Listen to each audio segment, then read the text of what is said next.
Nararapat lang na alamin natin ang lagay ng panahon kaya tumungo na tayo sa Pag-asa DOST para sa ulat panahon ni April Enerio. April? Salamat, Attorney Mark. Sa ating balita, patuloy na umiiral ang northeast monsoon sa northern at central Luzon, habang may tail end of a cold front naman na nakakaapekto sa may Bicol region at eastern Visayas. Kaya't ang Bicol region po at eastern Visayas ay makaranas ng moderate to occasional heavy rains at thunderstorms na maaaring magdulot ng pagbaha at pagguho ng lupa. Habang sa Cagayan Valley, Aurora at Quezon provinces ay makaranas naman ng mahihinang pag-ulan. Dito sa Metro Manila at natitirang bahagi ng bansa ay makaranas lamang ng mga isolated brief rain showers or thunderstorms.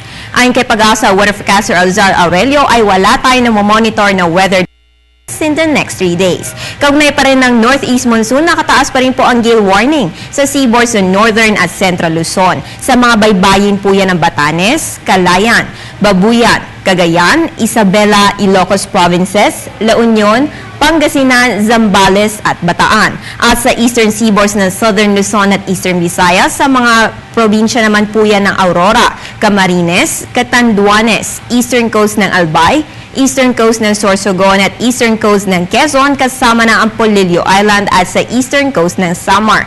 Kaya't patuloy po ang ating paalala na delikado po ang pumalaot sa mga nabanggit na lugar dahil sa surge ng northeast monsoon. Sa iba pang balita, isang near-Earth asteroid ang namataan ng National Aeronautics and Space Administration o NASA. Dumaan ang asteroid 4179 Tutatis sa Earth orbit sa layong 7 million kilometers o 18 times na mas malayo sa buwan. Ayon sa NASA, dumadaan ang asteroid Tutatis sa Earth orbit kada 4 na taon. Dagdag pa ng kanilang mga eksperto ay maliit naman ang posibilidad na bumagsak ito sa ating planeta. Samantala sa astronomiya naman ng Pilipinas, magaganap mamayang gabi hanggang bukas ang annual Geminids Meteor Shower, kung saan mahigit 40 bulalakaw o meteors ang masasaksihan ngayong hating gabi.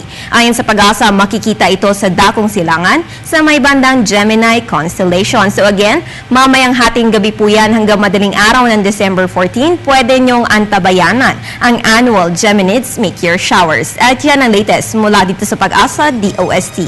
Para sa Telebisyon ng Bayan, April Enerio.